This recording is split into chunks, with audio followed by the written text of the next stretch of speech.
ஹரே ராமா ஹரே ராமா ராம ராமா ஹரே ஹரே, ஹரே கிருஷ்ணா கிருஷ்ண கிருஷ்ணா ஹரே ஹரே, ஹரே ராமா ராம ராமா ஹரே ஹரே, ஹரே கிருஷ்ணா கிருஷ்ண கிருஷ்ணா ஹரே ஹரே, ஹரே ராமா ராம ராமா ஹரே ஹரே, ஹரே கிருஷ்ணா கிருஷ்ண கிருஷ்ணா ஹரே ஹரே, கிருஷ்ணாய வாசுதேவாய ஹரயே பரமாத்மனே பிரணதக்லேசநாசாய கோவிந்தாய நமோ நமः. கலயே சுந்தராகாரம் சதைக பிரியதர்ஷனம் அஞ்ஞானநாசகம் தேவம் சத்குரு முரளீதரம். சத்குரு முரளீதர சுவாமிக்கு ஜெய். சாய் டிவி நேயர்களுக்கு என் நமஸ்காரம். போன எபிசோடில் அத்தியாயம் 14 பார்த்தோம். ஸ்ரீமத் பாகவதத்தில் பிரதம ஸ்கந்தத்தில் அத்தியாயம் 14 பார்த்தோம். 13வது அத்தியாயத்தில் விதுரர் மகா முரடனாக இருக்கக்கூடிய, கொஞ்சம் கூட ஈவிரக்கமே இல்லாது எப்போதும் வஞ்சனையே பண்ணி கொண்டிருந்த திருதராஷ்டிரனையை தன் கூட அழைச்சிட்டு போய் அவருக்கு நல்ல கதி கொடுத்தார் அப்படின்னு பார்த்தோம். ஏன் அப்படின்னா, க்ஷணசங்கேன சாதுஷு, பீஷ்மர் எப்படி முக்தி அடைஞ்சாரோ அதே மாதிரி திருதராஷ்டிரனும் முக்தி அடைந்தார் மாதிரி வருது. காரணம் என்னன்னு கேட்டால், எப்படி ஒரே நாள் ஃபுல்லாக மகா முடனாக இருந்தால் கூட விதுரர் அப்படின்னு ஒரு சாதுவோட சங்கம் ஏற்பட்டதுனால அப்படிப்பட்ட திருதராஷ்டிரனும் நல்ல கதியாக, வாழ்நாள் ஃபுல்லாக அயோக்கியனாக இருந்தால் கூட, கெட்ட எண்ணத்தோடு இருந்தால் கூட, ஒரு குடும்பத்தை கெடுத்திருந்தால் கூட, விதுரர் அப்படிங்கிற பரம சாதுவோட ஒரு சேர்க்கையினால், அவரோட கிருப்பையினால் திருதராஷ்டிரம் நல்ல கதி அடைந்தார் அப்படின்னு 13வது அத்தியாயத்தில் பூர்த்தி அடைஞ்சது.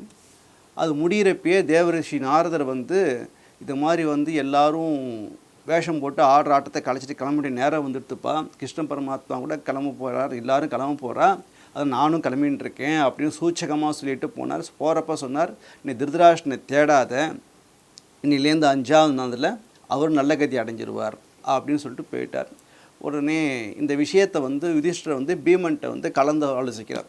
சொல்கிறார், பாத்தியா பீமா, ஒரே துர்நிமித்தங்களாக இருக்குது, எங்கே பார்த்தாலும் கெட்ட சங்கங்களாக ஏற்பட்டுருக்கு, என்ன நடக்கப்போன்னு தெரியலையே, உலகமே ஒரே சூன்யமாக இருக்கே, ஒரே இருட்டாக இருக்கே, எங்கே பார்த்தாலும் நல்ல விஷயமே நடக்கலையேப்பா, ரொம்ப கஷ்டமாக இருக்கே, அர்ஜுனன் விட துவாரகைக்கு போனான் கிருஷ்ணன் கூட, இன்னும் திரும்பியே வரலையே, என்ன ஆச்சுன்னு தெரியலையேப்பா அப்படின்னு பேசிகிட்டே இருக்கிறப்பயே அர்ஜுனன் அப்படியே ஆஞ்சி ஊஞ்சி களைச்சி போய், அவன் தேஜஸ் போய், பார்க்கறதுக்கு பரிதாபமாக, பேசக்கூட திராணி இல்லாமல், நடக்க திராணி இல்லாமல் அங்கே ஏதோ பொத்துன்னு கீழே விழுறான் தர்மருக்கு முன்னாடி.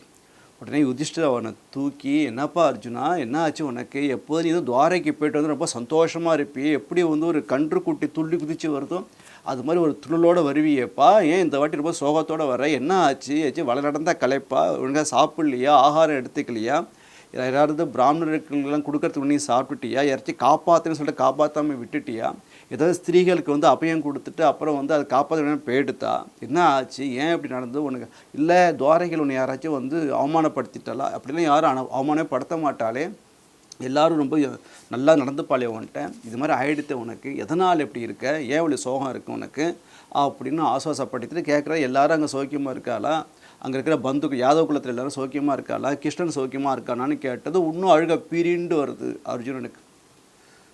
அர்ஜுனன் சொல்கிறான், ரொம்ப இந்த 15வது அத்தியாயம் ஆரம்பிக்கிறப்பே அர்ஜுனன் எப்படி ஆரம்பித்தான் அப்படின்னு கேட்டாக்கா, ஔத்கண்ட்ய காதரகா, தொண்டை தழுத்தழுக்க பேச முடியாமல் பேசுகிறான் அப்படின்னு சொல்கிறான். பாஷ்ப கத்கதையாகிறஹா, அதாவது கண்கள்லேருந்து கண்ணீர் வந்துட்டே இருக்கு, கண்ணீர் அழுதுண்டே அர்ஜுனன் பேசுகிறான்.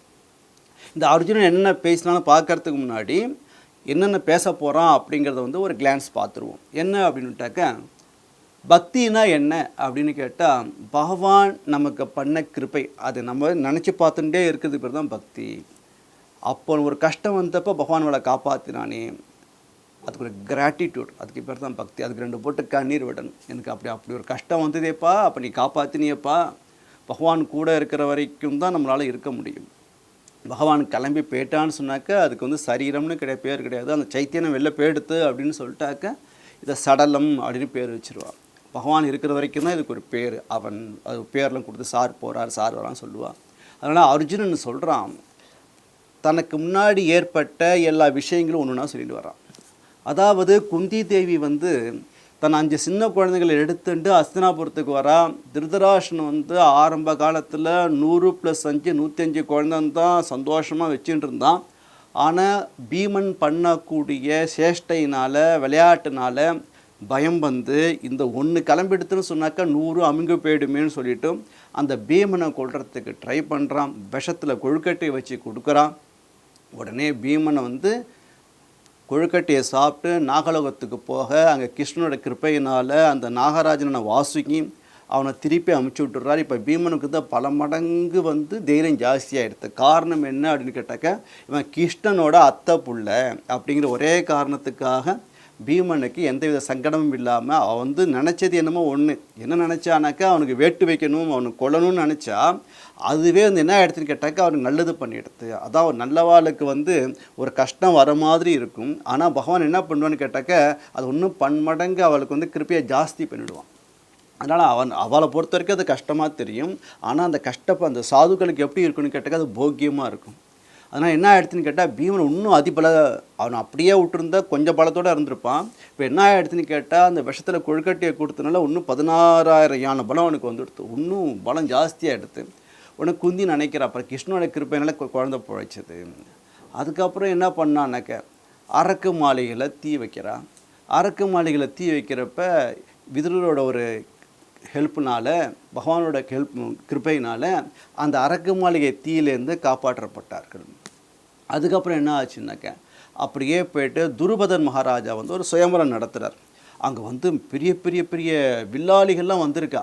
இவர்கள் பிராமண வேஷத்தில் பாண்டவர் வந்து இவரும் பிராமண வேஷத்தில் தான் இருக்கா. ஆனால் அர்ஜுனன் அந்த சுயம்பரத்தில் கலந்துட்டு அத்தனை ராஜாக்களால் முடியாத காரியத்தை நான் ஏற்றி வில்லால் அம்பு தொடுத்து அந்த மத்சத்தை அடித்து திரௌபதியை கைப்பற்றினான்.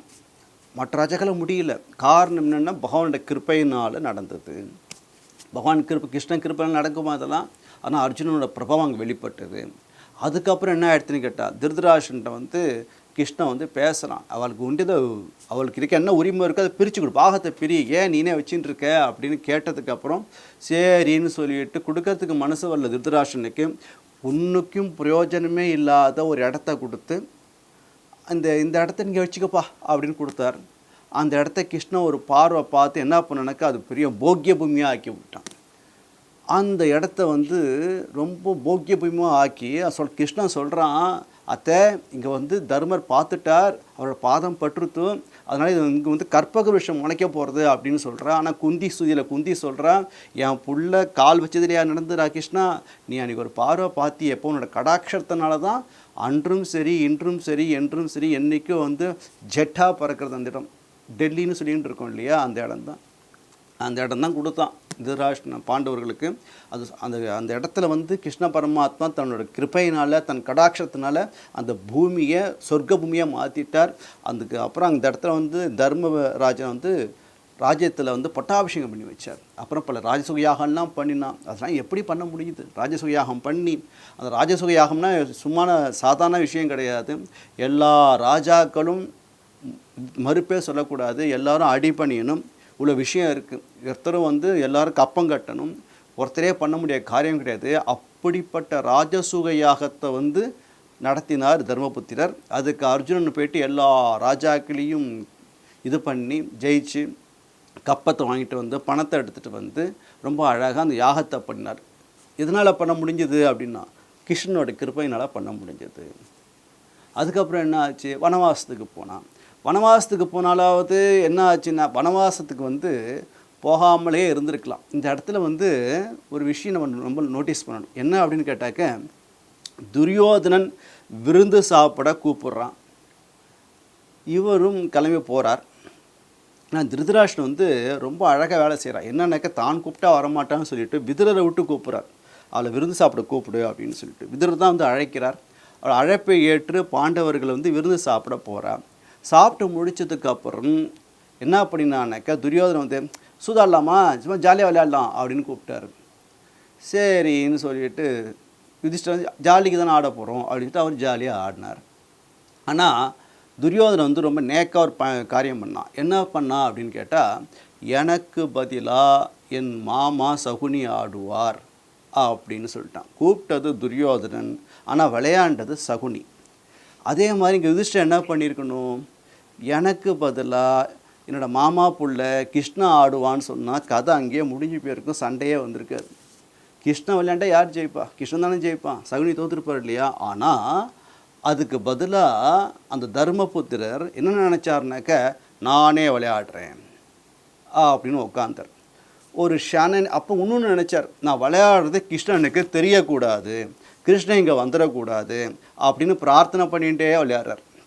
நான் பண்ணுற இந்த சூதாட்டம் கிருஷ்ணனுக்கு தெரியக்கூடாது அப்படின்னு நினச்சிட்டே கிருஷ்ணனுக்கு தெரியாமல் விளையாடணுமே. அப்படியே எப்போ நீ பகவானை மறந்துட்டு விளையாண்டியோ, உன்னோட சாமர்த்தியத்தில் விளையாண்டியோ போயிடுது. ஒரு ஷன நேரம் யுதிஷ்டிரர் கிருஷ்ணனை மறந்தார். விளைவு என்ன ஆகிடுதுன்னு கேட்டாக்க, 13 வருஷம் காட்டுக்கு போக வேண்டியதாக போயிடுது. 12 வருஷம் வனவாசம், 1 வருஷம் அஞ்ஞான வாசம் சொல்லிட்டு 13 வருஷம் போயிடுச்சு. எதனால திண்டாடி தெருப்புரிக்கினான்னு கேட்டால், ஒரு நிமிஷம் கிருஷ்ண பரமாத்மாவுக்கு தெரியாமல் விளையாண்டதோட விளைவு 13 வருஷம் கஷ்டப்பட்டான். அப்படி ஆனால் மகான்கள்லாம் வந்து கஷ்டத்தை போக்கியமாக தான் எடுத்துப்பான். அதெல்லாம் விளையாட்டு தானே, அவெல்லாம் தேவர்கள் தானே. கிளம்பிட்டாவா, தர்மர் இல்லையா, ஒன்றும் பேசலை, கிளம்பிட்டார், வனவாசத்துக்கு போயிட்டார். குந்தியும் கூட வரேன்னா, நீ வரணும்மா, நீ வந்து விதுரர் வீட்டிலே இருன்னு சொல்லிட்டு விதுரர் வீட்டில் தங்க வச்சுட்டு அவள் போயிட்டான். போகிறப்ப என்ன எடுத்துன்னு கேட்டாக்க, சாப்பாட்டுக்கு என்ன பண்ணுறது? தர்மர் கூட நிறையா பிராமணர்கள் வரா, ரிஷிகள் வரா, எல்லோரும் கூட வரா, சாதுக்கள்லாம் வரா. அப்போ தர்மபுத்திரர் சொல்கிறார், நீங்கள்லாம் பூச்சிக்கத்தக்க வேண்டியவர்கள், எங்கள் கூடவே வந்துட்டுருக்கீள், நான் உங்களுக்கு ஆகாரம்லாம் போடணும், நாங்களே வந்து பிக்ஷை பண்ணி தான் சாப்பிட போகிறோம், நான் ராஜாவாக இருந்தது வாஸ்தவம் தான், யாகம் பண்ணது வாஸ்தவம் தான், இப்போ என் கையில் ஒன்றுமே இல்லை, நான் எப்படி உங்களை காப்பாற்றுறது? அது ரொம்ப ராஜாவாக இருந்துட்டு ஒரு சத்திரனாக இருந்துட்டு பிராமணர்களையும் சாதுக்களையும் மகான்களையும் ரிஷிகளையும் காப்பாற்றலன்னு சொன்னாக்க அந்த சத்திரனுக்கு என்ன ஒரு இது இருக்குது, ரெஸ்பான்சிபிலிட்டி இருக்குது. இப்போ என்னால் பண்ண முடியாது, அதனால் தயவு செஞ்சு நீங்களாம் போங்க, நாங்கள் தனியாக 5 பேர் கிளம்புறோன்னு சொல்கிறப்ப அந்த பிராமணர்கள் சாதுக்கள் சொன்னார்கள், யுதிஷ்டிரா நீ கவலைப்படாதப்பா, நான் உங்க கூடவே வரோம், நாங்கள் வந்து நாங்களே பிக்ஷை பண்ணி கொடுக்குறோம், அதை பற்றி கவலைப்படாத, நாங்கள் இந்த சாப்பாட்டுக்காக உங்க பின்னாடி வரலப்பா, உன்னோட இருந்தால் சத்சங்கம் கிடைக்குமேங்கிறதுக்காக வரோம் அப்படின்னு சொன்னதும் வரா. அப்போ வந்து சூரிய பகவானோட கிருப்பையினாலும் கிருஷ்ண கிருப்பையினாலையும் ஒரு அக்ஷய பாத்திரம் கிடைக்கிறது. அந்த அக்ஷய பாத்திரத்தினால எத்தனை பேருக்கு வேணால் ஆகாரம் போடலாம். அது ஒரு கிருப்பை கிருஷ்ண பரமாத்மா பண்ணினார். அதனால் வந்து அந்த அக்ஷய பாத்திரத்தை வச்சுண்டு என்ன பண்ணினா அப்படின்னு கேட்டாக்கா, திரௌபதி வந்து வந்த அத்தனை பிராமணர்களுக்கும் சாதுக்களுக்கும் ரிஷிகளுக்கும் அன்னதானம் போடுறான். அப்படி ஒரு அன்னதானம் போடுறான். ஒரு சமயம் அந்த துரியோதனோட மாளிகைக்கு துர்வாசர் வரார். அவருக்கு விருந்து கொடுக்குறான். விருந்து போட்டதுக்கு அப்புறம் துர்வாசரை பார்த்து துரியோதனன் சொல்கிறார், நீங்கள் சாப்பிட்டது என்ன பெரிய விஷயம், இங்கே வனவாசத்தில் பாண்டவர்கள் போயிருக்கா, அங்கே போய்ட்டு நீங்கள் வந்து நைட்டு டின்னர் சாப்பிடுங்கோ அப்படின்னு சொன்னான். உன்னை துர்வாசனை தனியாக வரல, கிட்டத்தட்ட ஒரு 16,000 சிஷ்யர்கள் அத்தனை பேரும் சேர்ந்துண்டு சாயந்தரத்துக்கு மேலே அர்த்தராத்திரியில் யுதிஷ்டிரரை பார்க்க வனவாசத்துக்கு வரார். அப்போ யுதிஷ்டிரர் வந்து எல்லாரையும் பார்த்து, வாங்கோ வாங்கோ வாங்கோ, இன்றைக்கி வந்து நீங்கள் ரொம்ப நாள் கழிச்சு வந்திருக்கேன், எல்லோரும் இங்கே தான் சாப்பிடணும் அப்படின்னு சொல்லிட்டார். சொல்லிட்டு போயிட்டார். அவன் என்ன சொன்னான், துர்வாசர் என்ன சொன்னார், நான் போய் ஸ்நானம் பண்ணிட்டு வந்துடுறேன் அப்படின்னு ஸ்நானம் பண்ண போயிட்டார். இங்கே வந்து திரௌபதிகிட்ட வந்து சொல்கிறான், திரௌபதி சொல்கிறா, இந்த நேரத்தில் நான் என்ன பண்ணுறது, அக்ஷய பாத்திரத்தை வேற நான் வந்து அலம்பி வச்சுட்டேனே, இப்போ என்னால் ஒன்றும் பண்ண முடியாது, நான் என்ன செய்கிறது அப்படின்னு சொல்கிறப்ப உடனே கிருஷ்ணான்னு கூப்பிட்டா. கிருஷ்ணா வந்தான். அவனும் சொன்னான், கிருஷ்ணா எனக்கு பசிக்கிறது, சாதம் போடு அப்படின்னு. நான் திரௌபதியை பார்த்து, என்ன கிருஷ்ணா விளையாடுறியா அப்படின்னா, என்னம்மா நான் தான் உனக்கு அக்ஷய பாத்திரம் கொடுத்துருக்கேனே, அதான் சாப்பாடு வருமே கொடுமா அப்படின்னு கேட்டதும் திரௌபதி சாதனை அலம்பி வச்சுட்டேன்னு கிருஷ்ணா, கூட மோந்து பார்த்து வச்சுட்டு போகிறேன்னு சொல்லிட்டு அந்த பாத்திரத்தை வாங்கி அதில் ஒரு கீரை ஒட்டின்னு இருந்தது, அதை சாப்பிட்டான். அது சாப்பிட்டதுனால கிருஷ்ணார்ப்பணம்னு சாப்பிட்டான். அவனோட குஷியில் தான் எல்லா அண்ட சராச்சரமும் இருக்கிறது. அப்படிங்கிறதுனால எல்லாரோட வயிறும் நிறைஞ்சிடுது. 16,000 சிஷ்யர்களுக்கும் அந்த துர்வாசருக்கும் பாண்டவர்களுக்கும் அங்கேருந்து லோகத்திலிருந்து அத்தனை பேருக்கும் வயிறு அப்போ நிறைஞ்சிடுத்தான். அப்போ ரிஷி சொல்கிறார், எனக்கு வந்து 3 லோகத்துலேயும் போய் சாப்பிட்ட திருப்தி வந்துடுதுப்பா, இனிமேனாலும் சாப்பிட முடியாது அப்படின்னு துர்வாசர் அப்படியே கிளம்பி போயிட்டார். அந்த துர்வாசர் சாபத்திலேருந்து யார் காப்பாற்றினா? கிருஷ்ண பரமாத்மா காப்பாற்றினார். ஒன்று நினச்சிட்டே வர்றார். ஜராசந்தன், ஜராசந்தன் வந்து யாரும் ஜெயிக்கவே முடியாது, அப்படிப்பட்ட பிரபாவசாலி. அந்த ஜராசந்தனை இந்த ராஜசூய யாகம் பண்ணுறதுக்கு முன்னாடி பீமனை வச்சுட்டு கிருஷ்ண பரமாத்மா ஜராசந்தனை வதம் பண்ணுறார். அவனை எப்படி வதிக்கிறது அப்படிங்கிற டெக்னிக்கும் சொல்லி கொடுக்குறார். அவனை ரெண்டாக கிழிச்சு போடு அப்படின்னு சொல்கிறார். கிழிச்சு போட்டான். ஜராசந்தன் வதமாகிடுத்து. வதம் ஆனதுக்கப்புறம் ஜராசந்தன் வந்து 10,000க்கு மேற்பட்ட ராஜாக்களை வந்து ராஜகுமாரர்களை அரெஸ்ட் பண்ணி வச்சுருந்தான். அத்தனை பேரையும் ரிலீஸ் பண்ணினான் கிருஷ்ணன். ரிலீஸ் பண்ணதுக்கப்புறம் அவர்கள்லாம் வந்து நிறையா கப்பங்கள்லாம் வந்து கட்டினான். அதுக்கப்புறம் ராஜசேகர் ஓஹோன்னு நடந்தது. இது காரணம் என்ன? கிருஷ்ண பரமாத்மா அவன் கூட இருந்தது.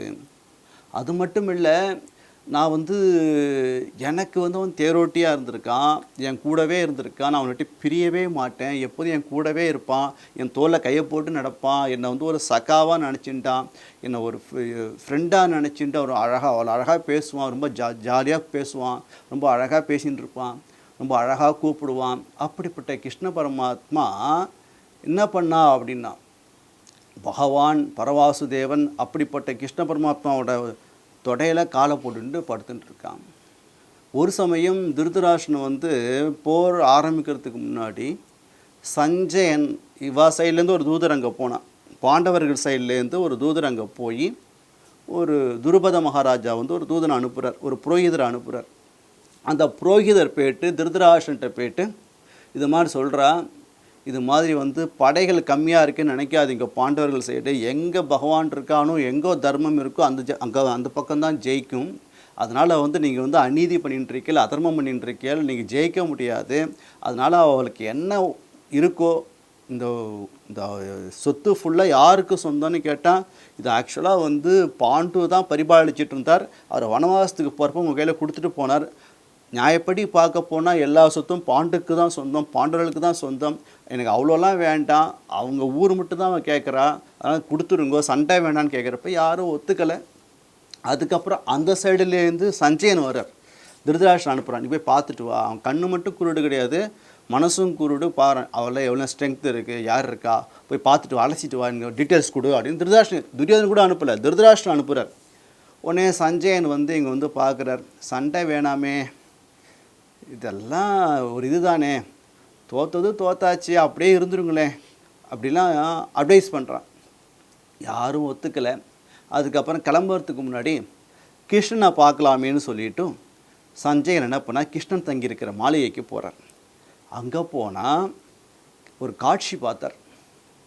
அந்த காட்சியை பார்த்து ஆடி போயிட்டார். என்ன அப்படின்னுட்டாக்க, நார்மலாக பகவான் படுத்துட்டுருப்பான், பக்தர்கள் அவன் காலை பிடிச்சி விட்டுருப்பா. ஆனால் இங்கே அவர் பார்த்த காட்சி என்னன்னாக்க, அர்ஜுனன் படுத்துட்டுருக்கான், அவனோட 2 காலும் வந்து கிருஷ்ண பரமாத்மா மடியில் இருக்குது, கிருஷ்ண பரமாத்மா காலை பிடிச்சி வச்சுட்டுருக்கார். இந்த காட்சியை பார்த்ததுக்கப்புறம் சஞ்சயன் வந்து கண்ணில் தண்ணீர் வந்துடுது. சரி, இது வந்து பகவான் வந்து இவ்வளோ சுலபமாக வாழ்கிட்ட இருக்கா, எப்படி இவ தான் ஜெயிக்க போகிறா அப்படின்னு நேராக திருதராஷ்டிரன் வந்தார். வந்துட்டு அங்கே என்னென்ன இருக்குது, அவரோட பலம் என்ன, எத்தனை படைகள் இருக்குது, என்னென்ன விஷயம், அவங்களோட ஸ்ட்ரென்த் என்ன, எல்லாத்தையும் சொல்லிவிட்டு கடைசியில் ஒன்று சொல்கிறார், மகாராஜான ஒரு காட்சி பார்த்தேன், அந்த காட்சி பார்த்ததுக்கப்புறம் சண்டை போடணுமா அப்படிங்கிற ஒரு எண்ணம் எனக்கு ஏற்படுறது. என்ன பார்த்த காட்சி? இல்லை, எல்லாத்தையும் பேசி முடிச்சுட்டு கிருஷ்ண பரமாத்மா தரிசனம் பண்ணலாமேன்னு சொல்லிட்டு அவர் இடத்துக்கு போனேன். அங்கே போனால் பகவான் படுத்துன்னு இருக்கணும், அர்ஜுனன் காலை பிடிச்சி வச்சுன்னு இருக்கணும். ஆனால் அங்கே நான் போகிறச்ச அர்ஜுனன் அந்த இதில் ஆசனத்தில் படுத்துன்னு இருக்கான். ஆனால் அவன் கால் 2ம் கிருஷ்ண பரமாத்மாவோட மடியில் இருக்குது, அவன் பிடிச்சி விட்டுன்னு இருக்கான். அப்பயே தீர்மானம் ஆகிடுதுப்பா, மகாராஜா இந்த சண்டை வேஸ்ட்டு, போடுறதே வேஸ்ட்டு, கிருஷ்ணன் தான் ஜெயிக்க போகிறான், கிருஷ்ணன் எங்கே இருக்கணும் அந்த கட்சி தான் ஜெயிக்கும், அதனால் வந்து தேவையில்லாமல் சண்டையை போட்டு டயத்தை வேஸ்ட் பண்ண வேண்டாம் அப்படின்ட்டு சஞ்சயன் வந்து திருதராஷ்டிரன் சொல்கிறார். அந்த அளவுக்கு வந்து கிருஷ்ணனோட பழகியிருக்கான் அர்ஜுனன். இதெல்லாம் பின்னாடி சொல்ல போகிறார், இதெல்லாம் ஒரு பீடிகையாக சொல்லிகிட்டு இருக்கேன் உங்களுக்கு. அப்புறம் சண்டை போடுறப்ப எப்படிலாம் வந்து கிருஷ்ணன் காப்பாற்றினான், எல்லாம் கிருஷ்ணனால தான் நடந்தது எல்லா விஷயமும். இதெல்லாம் நினச்சி பார்க்குறான் அர்ஜுனன். அதெல்லாம் நினச்சி பார்த்துட்டு அர்ஜுனன் வந்து நான் தழுதழுக்க பேச ஆரம்பிக்கிறான். அண்ணா அழுதுண்டே பேசுகிறான். இதெல்லாம் வந்து கதையே சொல்ல முடியாது, இருந்தாலும் மனசை கல்லாக்கிட்டு தான் கதை சொல்லணும். அர்ஜுனன் வந்து என்ன பண்ணுறான், அழுதுண்டே பேச ஆரம்பிக்கிறான். மகாராஜா வஞ்சிதோகம் மகாராஜா ஹரிணா பந்து ரூபினான்னு ஆரம்பிக்கிறது ஸ்லோகம்.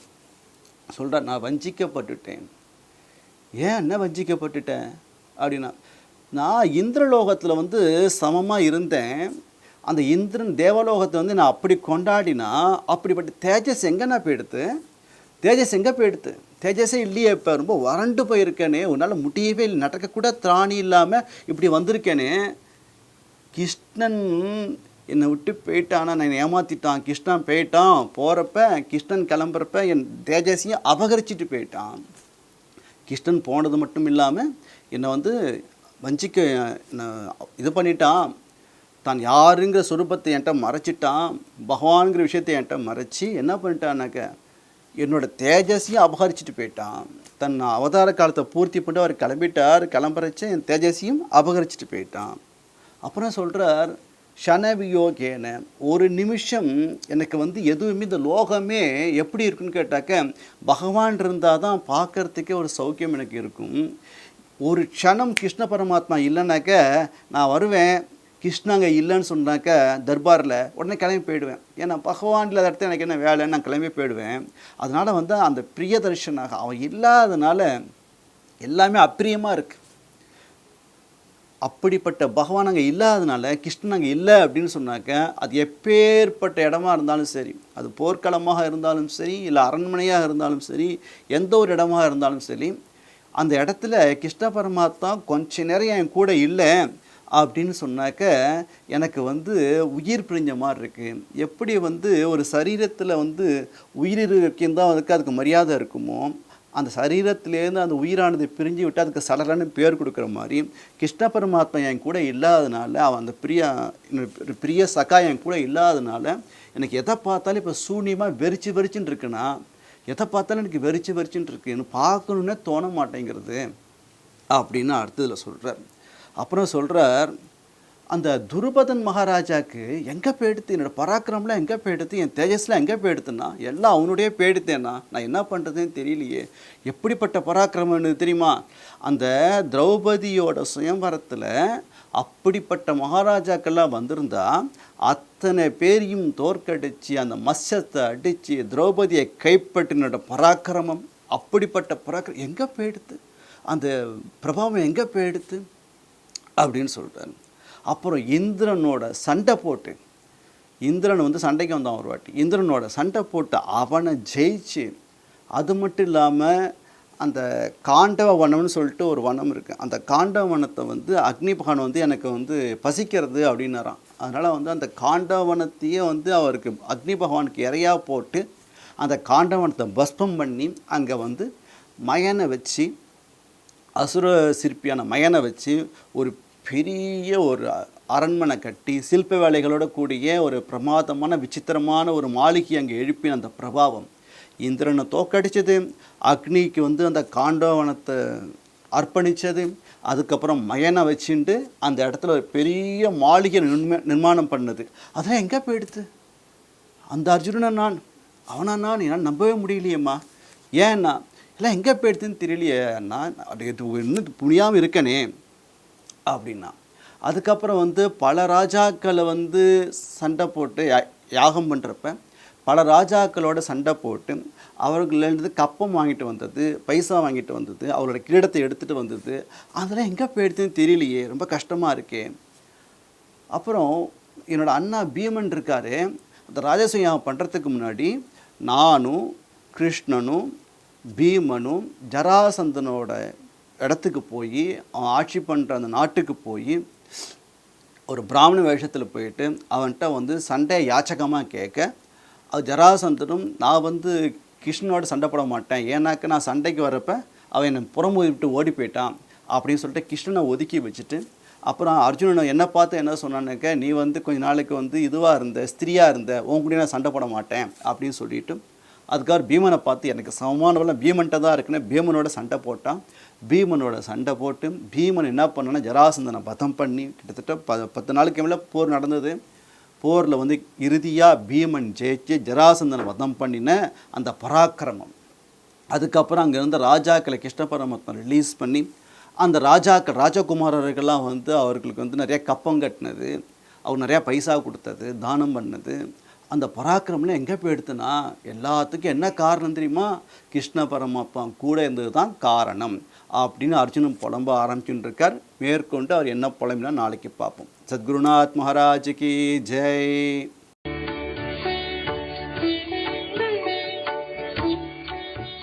தமிழில் முதல் பக்தி சேனல் சாய் டிவி.